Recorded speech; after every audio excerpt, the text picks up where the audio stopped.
sesión. Buenas tardes, mi nombre es Tania Mondragón.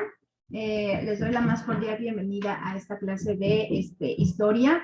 Y no sé si alguno ya leyó mi presentación en la plataforma y si no la han leído, bueno, no importa, me presento ahorita con ustedes. Mi nombre es Tania Mondragón, tengo 47 años. Doy la clase de historia, el ciclo pasado, bueno, el bloque pasado di de introducción a las ciencias sociales. Estudié la carrera de sociología en la UAM Xochimilco. Vivo en la delegación de, bueno, en la alcaldía de Iztapalapa. Tengo dando clase desde hace más de, bueno, como 23 años más o menos. Inicié antes de salir de la universidad. Mi primer trabajo fue en un CONALEP. Tenía alumnos casi de mi edad. Inicié como a los 25 años más o menos.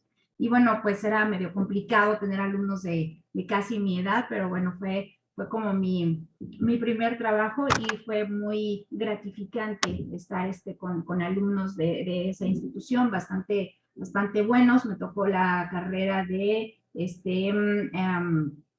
alimentos y bebidas y me tocó la carrera de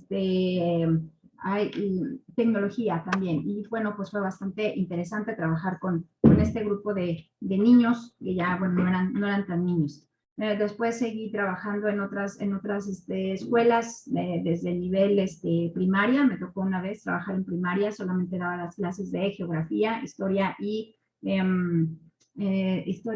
geografía y civismo. Y en secundaria di las mismas. Después pasé a la preparatoria y también fue muy divertido, muy padre, porque pues la historia se da de diferente manera, igual que en la universidad, se da de diferente estilo. En primaria y secundaria pues obviamente no se puede hacer, y espero que con ustedes obviamente la clase de historia sea de diferente forma. Cuando nos dicen historia muchas veces no nos gusta porque es aprendernos, ¿no? Como las matemáticas, las tablas de multiplicar, las divisiones, qué aburrido. Pero en el caso de historia, pues es aprenderte nombres, fechas, datos, que muchas veces decimos son demasiados, que hasta me hago bolas, ya no me gusta, son muchos datos, y terminamos por hacer a un lado la historia. Pero mi intención no es ver la historia de esa manera, sino darles diferente, o sea, sí darles la historia como la conocemos, porque hay datos que no podemos cambiar, fechas que no podemos cambiar, pero que sí veamos la historia de manera diferente. ¿De qué manera? Pues obviamente recordemos que finalmente todos los actores que participan en la historia histórica, cultural, recreativa, etcétera, de nuestro país, pues son seres humanos, y como seres humanos también tienen aciertos y desaciertos, tienen amores y desamores, tienen chismes que nadie sabe, y esa es mi intención. No es que conozcas el chisme, sino que conozcas, porque muchas veces los datos históricos no nos nombran o no nos dan estos datos que muchas veces son muy importantes. Ejemplo, ustedes sabían que, por ejemplo,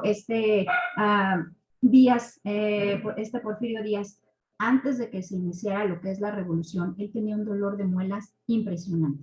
Y cuando uno tiene dolor de muelas, lo menos que quieres es que te molesten y que te quiten ese dolor. Y eso mismo le pasó a Porfirio Díaz en la época de la revolución. Hubo un momento que ya no aguantó tanto, que dijo, ya hagan lo que quieran. Y entonces inicia, no es de que dijo que hagan lo que quieran, porque no, sino que ya no tenía las fuerzas ni las ganas, porque aparte ya era un hombre pues bastante mayor para la época y para cualquier época, ya pasando de los 80 años, y pues ya estaba cansado, tenía un dolor de muelas que ya lo único que quería era olvidarse de todo eso. Entonces fue una de las causas por las que ya no luchó, ya no hizo nada, no que haya dicho, dice Porfirio Díaz que traemos dolor de muelas y que hagamos lo que quieran, no, sino que ya no luchó más. Y datos así interesantes, pues eso pretendo darles obviamente en la clase para que ustedes la entiendan, la vivan y la disfruten. Mi intención es esa, que sobre todo la disfrutes, que no la sufras. A ti ya pues tú serás la encargada de aprenderte nombres y fechas, porque finalmente eso lo tenemos que hacer indiscutiblemente. O sea, no hay manera de hacerlo de otra forma. Pero que sí te guste y que sí le veas el sentido a esta parte de historia, y que además nosotros somos parte de esta historia, nos guste o no. Somos parte de la historia desde el momento en que nacimos. No sé si ustedes han tenido curiosidad de saber qué pasó el día en que ustedes nacieron. Es muy interesante ver qué pasó ese día. A algunos les tocará pues días bastante complicados, trágicos, y otros les tocará pues que no pasó nada relevante, otros que sí pasó algo bastante relevante o el año en el que nacieron, que es lo más importante que pasó en ese año, la música, etcétera. Siempre es a los que nos gusta la historia, no es que estemos viendo, ay, a ver qué pasó el año, no, sino que nos gusta saber qué es lo relevante de nuestra historia o de nuestra propia historia. Eso pretendo hacer con ustedes y espero obviamente que esto no se vuelva igual y en este día se vuelve un monólogo porque bueno, no me conocen, no conocen la dinámica de la clase, pero espero que en las siguientes pues ustedes también participen de manera activa.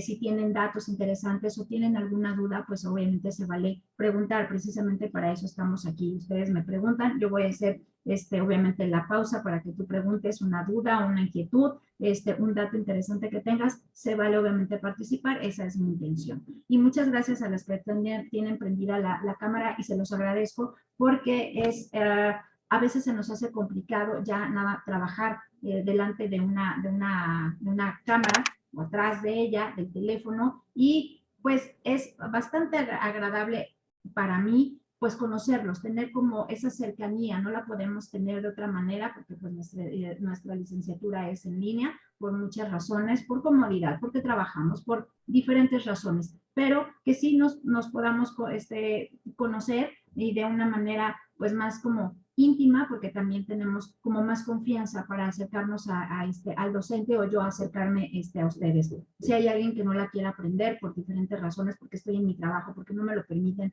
porque ando despeinada, se vale también hacerlo. Y si quieres prender tu cámara, pues sí, también se vale. Y si quieres prender tu cámara, pues lo puedes hacer. A mí me gusta más esa relación un poco más cercana. Y bueno, vamos a pasar a otro momento aquí en la sesión de cómo está constituido la plataforma para nosotros. En esta primera unidad tenemos tres foros. El primero es el de bienvenida, que algunos de ustedes ya me han contestado. Yo tengo que contestarles porque todavía no he podido hacer, como he tenido sesiones síncronas así como muy seguidas, entonces sí se me ha complicado entre el día de ayer y el día de hoy, pero hoy ya van a estar contestadas. Ese nada más se abre al inicio de cada inicio de asignatura. En este caso nada más van a tener ese. Luego está conformado por otros dos. Uno de ellos es el foro de plan de trabajo. Ahí van a encontrar la liga para poner el plan de trabajo y en el plan de trabajo están todos los temas a nivel general de lo que vamos a ver por unidad. Hay material didáctico también para ustedes, hay algunas conferencias, libros, películas, lo que sea. Y está el foro de dudas.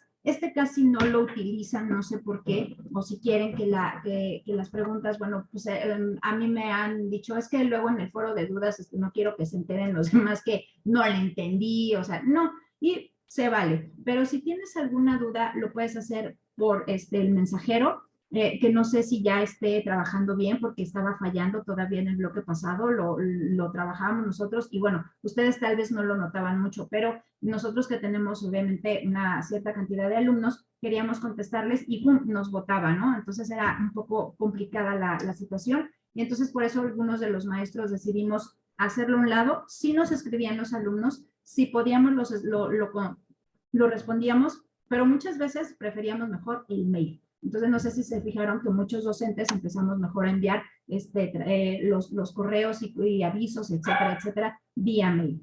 Pero si ustedes tienen también, lo pueden hacer vía mail o vía mensajero, yo me comunicaré. Eso sí, les voy a pedir una cosa muy importante, que pongan su nombre completo y que pongan el grupo al que pertenecen. ¿Por qué? Porque esto me ayuda mucho a localizarlos rápidamente y que yo no esté buscando en las listas de los grupos quién eres. Entonces sí te voy a pedir, por favor, que pongas nombre completo y tu grupo. Soy Tania Mondragón del grupo 108 y eso te lo voy a agradecer infinitamente. Eso es muy importante.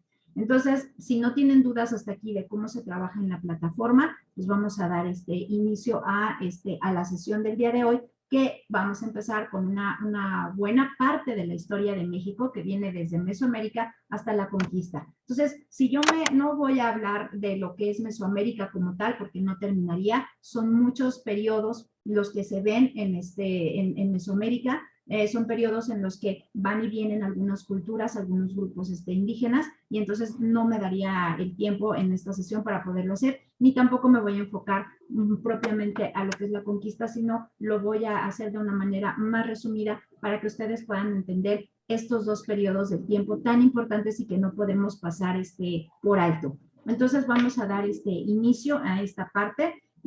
Pues nosotros conocemos como Mesoamérica una muy buena parte de la República Mexicana y que estaba dividida por zonas. Tenemos Mesoamérica, Aridoamérica y está dividida por ciertos estados de nuestro país. Cada uno surge en diferentes periodos y unas culturas van y vienen y otras prevalecen. Pero si nosotros lo dividimos así, obviamente es más complicado porque pues tenemos que tener tiempo para poder localizar lo que es Aridoamérica, Mesoamérica, etcétera, etcétera. Entonces, no lo voy a hacer de esa manera, sino lo voy a trabajar de una manera más general. Entonces, aquí la primera pregunta, ¿conocen ustedes alguna zona arqueológica? Aunque sea la del Templo Mayor, no importa. Lo que quiero es que visualicen una zona arqueológica. ¿Las conocen? Sí. ¿Cuál conoces, Ale? Conozco la de la Ciudad de México y la de la zona arqueológica de Tulum. De Tulum. ¿Qué tal Tulum? Padrísimo, ¿verdad?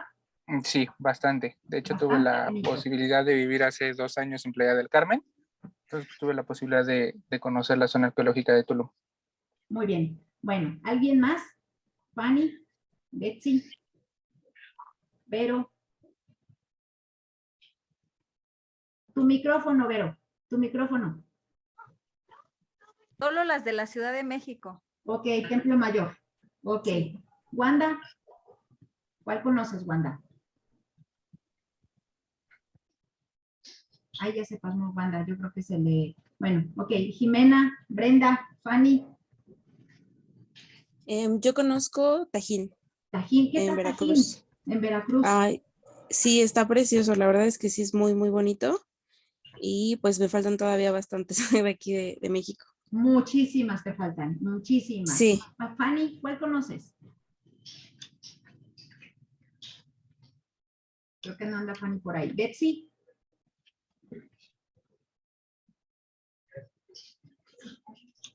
Es que tienen apagado su micrófono, si es que quieren hablar. Wanda, ¿tú querías decir dónde conoces? Ay, híjole, es que yo casi no conozco. He querido ir, pero no he podido. Ok, bueno. Yo nada más quería que tuvieran claro cómo es una zona arqueológica. La que conozcamos no importa. Lo importante es que tengamos la visión de cuál es lo que es una zona arqueológica. Y hay unas zonas arqueológicas hermosas, como bien dice Alejandro, Tulum es una de ellas, es impresionante. Antes, cuando yo era niña, hace muchos años, cuando entrabas a Tulum, tú entrabas del lado, y me va a entender Alejandro cómo está constituido ahora Tulum. Tú entras a Tulum y ves una pequeña pirámide con una pequeña puerta y por ahí ya no puedes entrar porque hay jardineras, pero hay unas escaleritas y podías entrar por esa puertita y veías todo el centro ceremonial de Tulum y hacia atrás veías el mar y era una cosa impresionante porque subías y veías todo así súper bonito. Desgraciadamente ya no se puede subir así, entonces ya entras a Tulum y tienes que entrar, o sea, le tienes como que rodear a esa parte y ya ves todo lo que es Tulum, ves el mar, o sea, ves una cosa muy bonita. Yo creo que esa es una de las zonas arqueológicas que a mí más me gusta en lo particular, porque lo más bonito que tiene no nada más es la zona arqueológica, sino que ves el mar, es una cosa increíble, ¿no? Entonces, la hermosura del mar Caribe pues resalta mucho la zona arqueológica y esta zona maya pues es también muy, muy importante porque en la zona maya, al lugar donde vayas, vas a encontrar vestigios arqueológicos, porque toda la zona maya, la cultura maya, no nada más está en Quintana Roo, sino está en Campeche, Tabasco, Chiapas. Déjame hacer esta prueba y ahorita te con la otra. Está también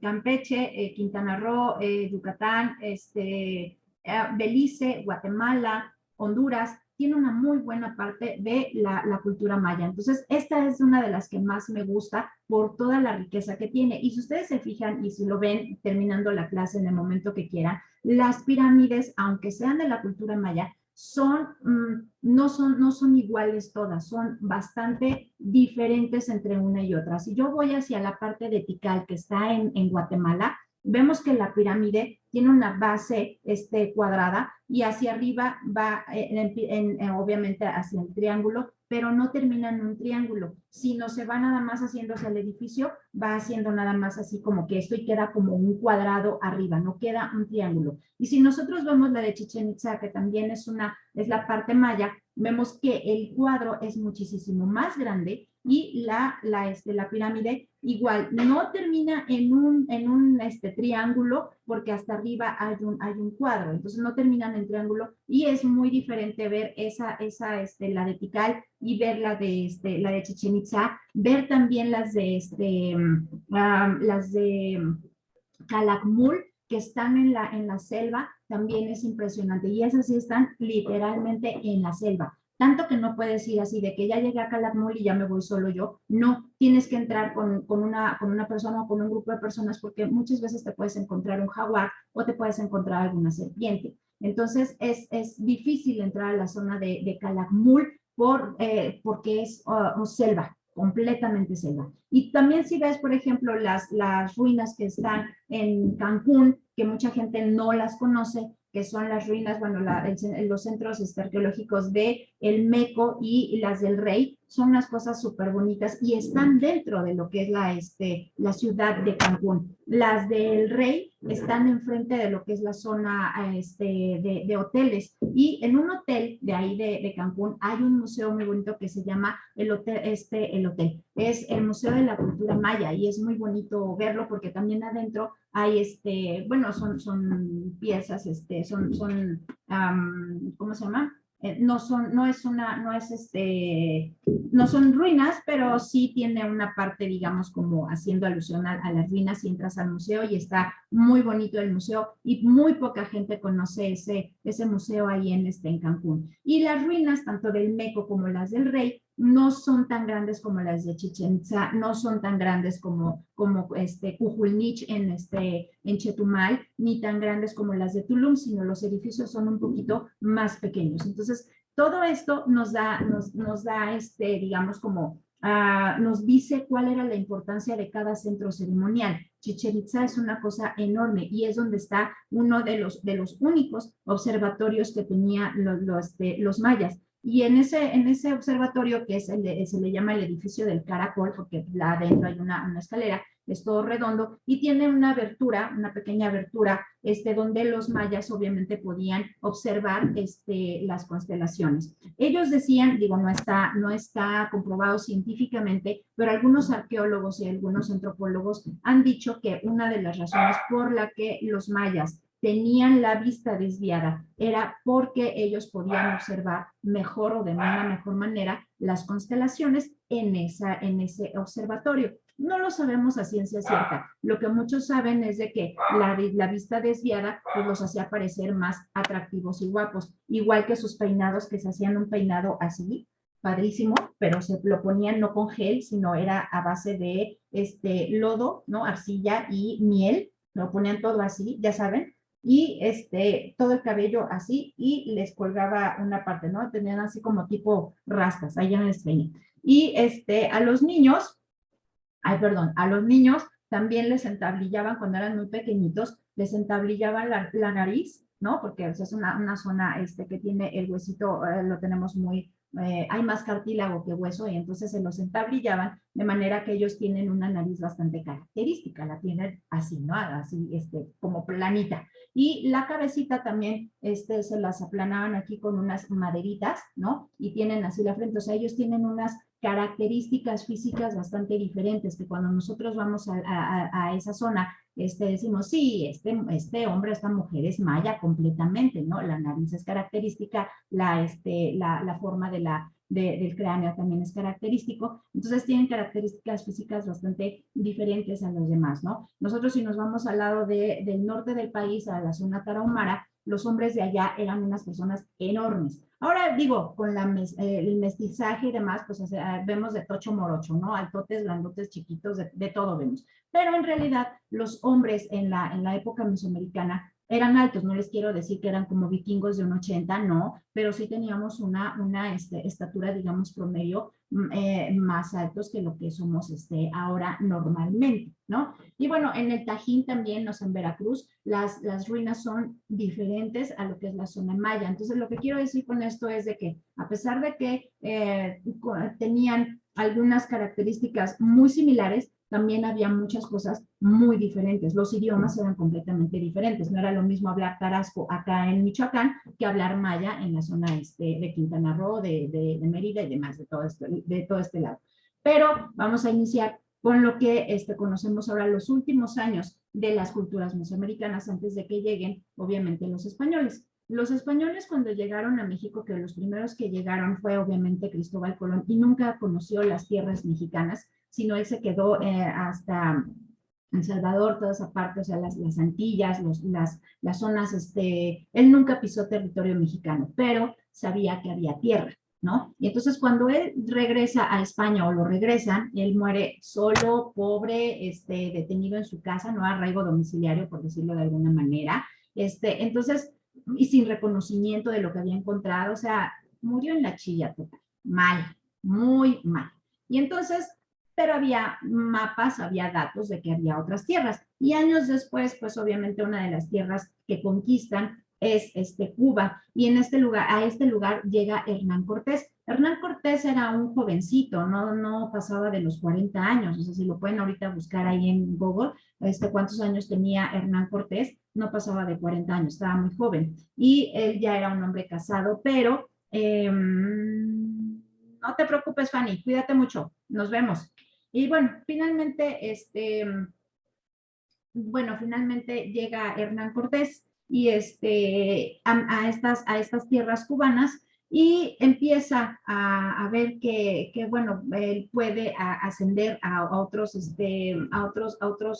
cargos militares y uno de ellos fue que le piden a Hernán Cortés venir y explorar las tierras de la costa de la península de Yucatán. No baja en los primeros viajes que él hace, no viaja porque los grupos indígenas no se lo permiten, les aventaban piedras, eran agredidos, entonces ellos prefirieron no bajar, apenas intentaban bajar y ya eran agredidos, entonces pues tiene que traer a más gente y cuando ya viene más gente con él, entonces sí se atreve a bajar y venían 300 personas con él, entre los soldados, entre la gente más allegada a Hernán Cortés y entre los primeros sacerdotes que llegaron, ¿no? Las primeras órdenes religiosas, eran 300. Y venían obviamente con caballos, venían con muchas cosas, y entre ellos pues venían también con enfermedades, ¿no? Ya venían con ratas, venían con rabia, ya empezaron aquí a tener otro tipo de situaciones. Bueno, entonces cuando llegan aquí al primer encuentro, se dan cuenta que hay dos españoles, él se da cuenta que hay dos españoles, que uno de ellos habían naufragado hace años, y bueno, uno de ellos había adoptado ya la cultura la cultura y todo lo que era maya, de su comunidad, y se había casado, que son los primeros, o sea, los hijos de esta pareja, son los primeros mestizos. En Chetumal hay una rotonda en donde hay un monumento grandísimo al mestizaje. Y entonces aparece este español ataviado como maya, ¿no? Con su cabello, así como les dije ahorita, y con su esposa y sus dos niños. Entonces, este es un ejemplo de los primeros mestizos que hay en estas tierras. Porque muchos dicen, pues es el hijo de la Malinche con Hernán Cortés. No, son estos dos niños que nacen, o yo no sé si tuvieron más descendencia, pero la representación es de que dos niños que nacen son los primeros mestizos en tierras mexicanas de un español con una indígena maya. Y bueno, cuando ya Hernán Cortés baja, conoce a estos españoles, él dice, sí, ya llegó aquí mi compañía, ya llegó mi equipo de españoles y entonces yo sí me regreso con ellos. Entonces, él es también uno de los intérpretes que tiene Hernán Cortés. Y la otra, ¿quién era? La Malinche, que antes no se llamaba así, se llamaba Malintzin. Y nosotros sabemos que la palabra Malinche hace referencia a algo, cuando decimos, ay, no seas malinchista, o sea, que te gusta más lo de fuera y no lo de tu país, ¿no?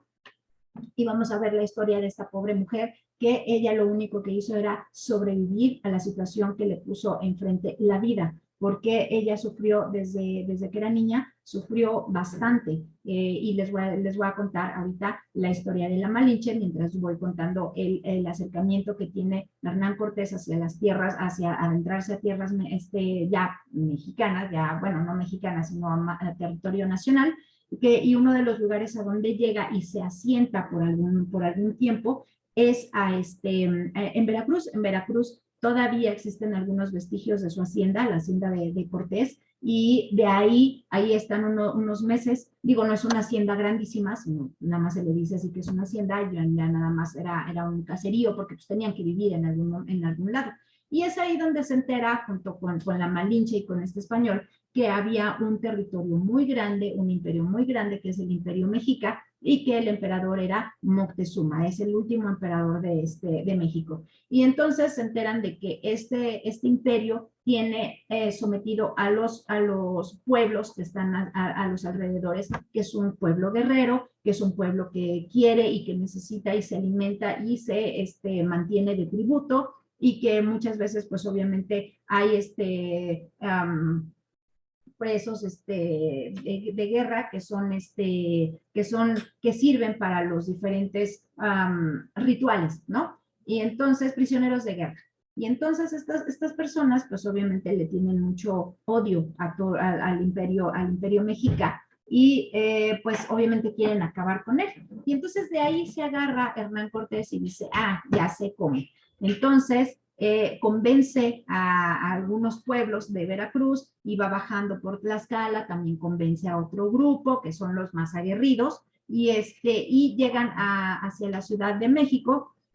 Y entre esas personas que también traía Hernán Cortés está Bernal Díaz del Castillo. ¿Y quién era Bernal Díaz del Castillo? Pocos hablan de Bernal Díaz del Castillo. Bernal Díaz del Castillo era un cronista. El trabajo del cronista es escribir todo lo que ve, todo lo que escucha, todo lo que se habla con la gente más importante, que en este caso era Hernán Cortés y la Malinche. Entonces, este señor va escribiendo todo desde su viaje hacia la Gran Tenochtitlán. Y existe un libro que se llama así, Las Crónicas de Bernal Díaz del Castillo, que está escrito en español de aquella época, que si nosotros lo leemos, pues la redacción no nos va a dar, o sea, vamos a tener que repetir una hoja, la vamos a repetir ya sea en la lectura como 2 veces para poderla entender, y porque está escrita de una manera que nosotros no estamos obviamente acostumbrados, pero se agradece que hayan dejado obviamente todo el documento de esta manera, porque nosotros nos damos cuenta qué es lo que vio, qué es lo que escuchó y qué es lo que escribió. Y todo eso pues nos sirve a nosotros los historiadores, y es muy interesante poder analizarlo y poder conocerlo. Y entonces Bernal Díaz del Castillo se dio a la tarea de escribir toda esta parte, y este documento pues nos dice cómo fue el encuentro de Moctezuma con Hernán Cortés.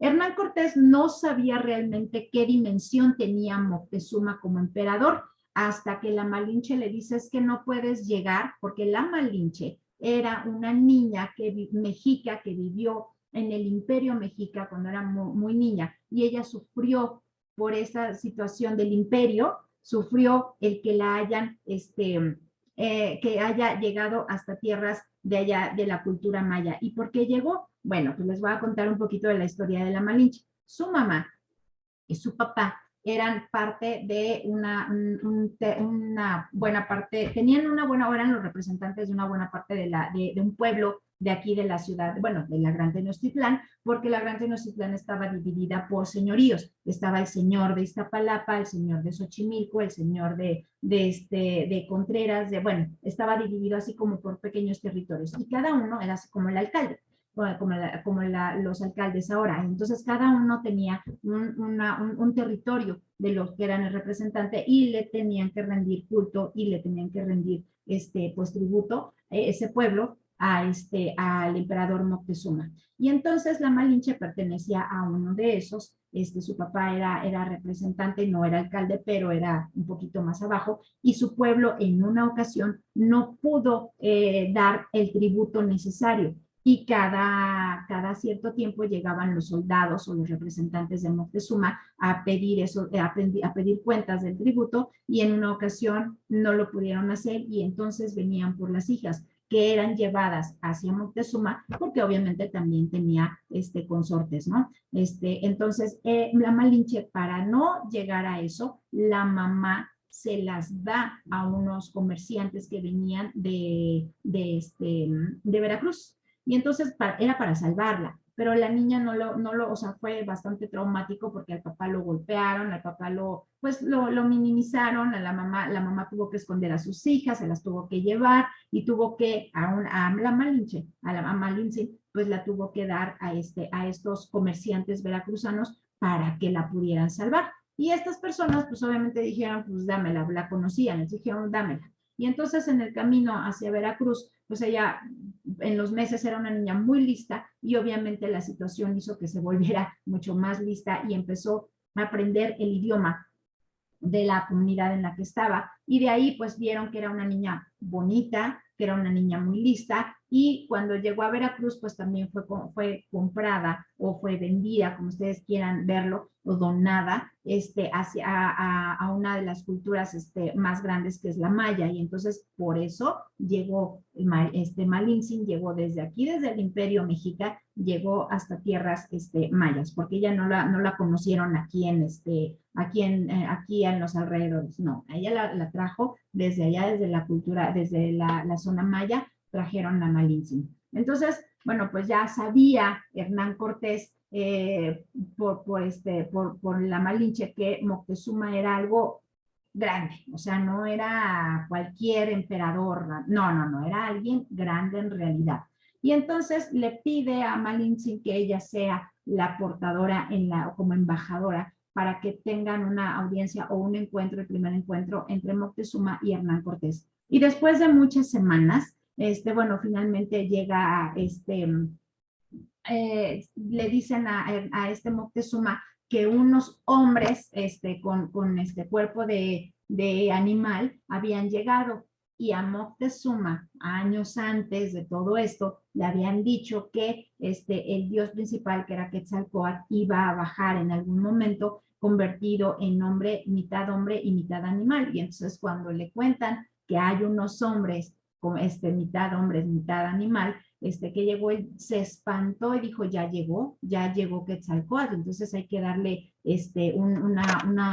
una ofrenda para que se vayan, o sea, yo no sé qué quieren, pero que se vayan. Y entonces, entre las ofrendas que había flores, comida, algunos animales, llevaban oro, y algunas cosas como pectorales, como narigueras, como bueno, bueno, no aretes, sino pendientes, como quieran llamarlo, de oro, y con piedras preciosas como obsidiana y como la turquesa. Entonces, cuando los españoles y sobre todo Hernán Cortés ve eso, pues dice, ¿cómo me voy a ir? Aquí hay oro, y por lo que veníamos a estas tierras era en busca de oro. Y entonces obviamente no se va, sino insiste en pedir una audiencia con Moctezuma. Y entonces, después de semanas de que pasa esto, acuerdan los señores de Xochimilco, Culhuacán, etcétera, etcétera, bueno, traer a estos españoles, a estos visitantes, pero con sus reservas. Los hermanos de Moctezuma le decían, aguas con estos porque no sabemos quiénes son. Y finalmente yo los he visto, o sea, han dicho personas que los han visto sangrar, pues a sus soldados, ¿no? O sea, ha habido gente que tiene encuentros con ellos y son igual que nosotros, sangran, eso es lo que ellos decían, sangran como nosotros, no son dioses. Pero bueno, finalmente Moctezuma no les hace caso, él estaba convencido de que era Quetzalcóatl el que había llegado, y entonces los trajo, y el primer encuentro que tienen, el encuentro de los dos mundos, por así decirlo, pues es allá en el centro, en la avenida que sale del Zócalo hacia Avenida Tlalpan. Ahí está una placa grande en donde dice, aquí se dio el encuentro entre Hernán Cortés y Moctezuma. Y bueno, finalmente la historia nos dice y nos cuenta también que ellos son bien recibidos, y los llevan al palacio de Axayácatl como pues a hospedarlos, pero la sorpresa que se lleva Moctezuma es de que estando en su palacio, Hernán Cortés lo hace prisionero y ya no lo deja salir. Y es cuando otra vez Cuitláhuac y Cuauhtémoc le dicen, no, tenemos que hacer algo, tenemos que correrlos, estos no son ningunos dioses, no son representantes de nadie, y ellos insistían en tomar las armas, pero Moctezuma por miedo decía no, y ese fue su mayor error. Él tiene una hija, tiene varias esposas, varias consortes, pero tiene una hija obviamente especial, y esta niña conoce a los españoles, pues de esta manera tan terrible, y que son los causantes de la muerte de su papá. Y el destino que tiene esta hija también es bastante feo, que es una niña muy, muy pequeña cuando sucede todo esto. Y bueno, entonces, ¿qué pasa? En Cuba se enteran, porque ya habían pasado varios meses, se enteran de lo que había ya hecho Hernán Cortés. Se me va a acabar el tiempo, falta 1:20. Si se me acaba, nos volvemos a conectar, por favor, ¿vale? Ok, entonces se enteran en Cuba lo que estaba haciendo Hernán Cortés y el gobernante de Cuba le dice a Pánfilo Narváez, vas hacia estas tierras, vas por Hernán Cortés y lo traes porque nadie pasa sobre mi autoridad. Yo soy el gobernador de Cuba y no puede pasar nadie por mi autoridad, sobre mi autoridad. Y entonces viene Pánfilo Narváez, se entera Hernán Cortés que vienen a buscarlo y entonces le pide a Pedro de Alvarado que él se quede en su representación aquí en la Gran Tenochtitlán, y entonces la intención de Hernán Cortés es ir a ver a Pánfilo Narváez, convencerlo de pasarse a sus filas y obviamente ofrecerle alguna tierra, ¿no? Y Pánfilo Narváez, pues en esas anda, regresa Hernán Cortés, pero en ese ínter en que se va Hernán Cortés y regresa, en ese pequeño espacio de la historia, Pedro de Alvarado le da permiso a la gente de celebrar o hacer una celebración ahí en la Gran Tenochtitlán. Es una celebración religiosa. Y entonces, cuando llega toda la gente a la Gran Tenochtitlán, o sea, a la zona que nosotros conocemos como el primer cuadro, llega con sus mejores galas y llega obviamente con oro,